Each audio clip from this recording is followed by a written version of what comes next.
London, 1888, a city covered in fog, fear, and something far more sinister.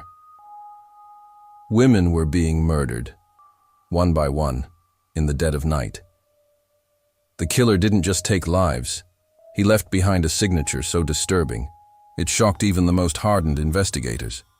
They called him Jack the Ripper, and more than a century later, his identity remains one of the greatest mysteries in criminal history.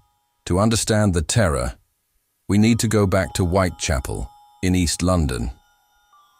At the time, it was one of the poorest and most dangerous areas of the city.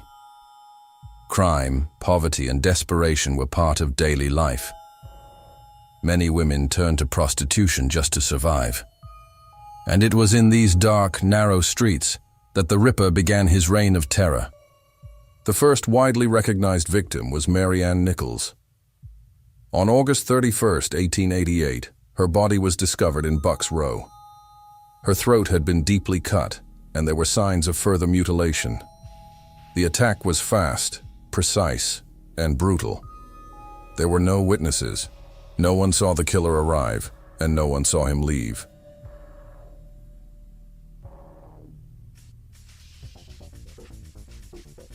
Just over a week later, another victim, Annie Chapman. She was found in a backyard in the early morning. This time the killer had escalated. The injuries showed a disturbing level of control and knowledge of the human body. Investigators began to suspect this was not random. This was someone with experience.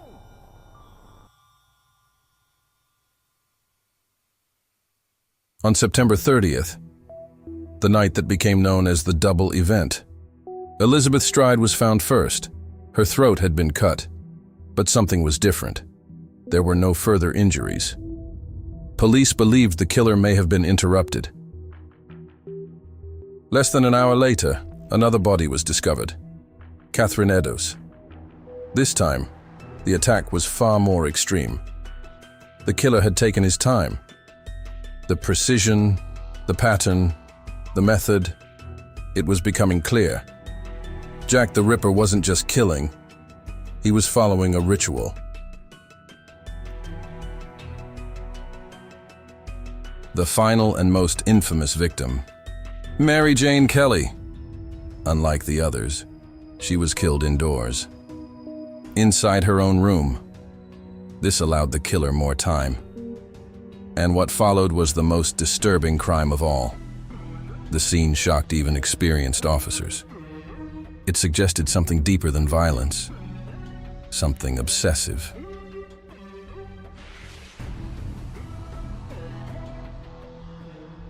There were patterns. All victims were women, vulnerable, and alone. Attacks happened at night, in secluded areas. The killer moved quickly and disappeared without a trace. But what truly stood out was the level of anatomical precision. Some investigators believed the killer had medical knowledge. Others thought he was simply experienced in violence. And then, there were the letters.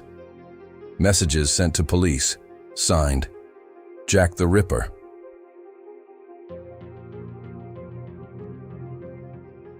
Over the years, many suspects emerged.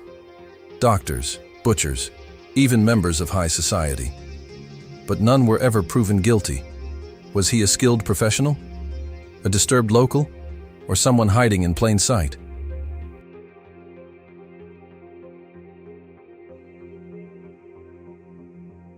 Here are the main suspects related to the case. Aaron Kosminski, a Polish-Jewish barber who lived in Whitechapel.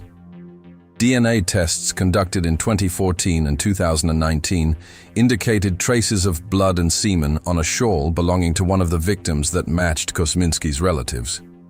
Montague John Druitt, a lawyer and professor whose remains were found in the River Thames after the crimes, suggesting suicide. Severin Klosowski, George Chapman, a Polish immigrant who found work as a barber in London and was later convicted of poisoning 3 of his wives. Francis Tumblety, an American charlatan doctor who was in London at the time of the murders and hated women.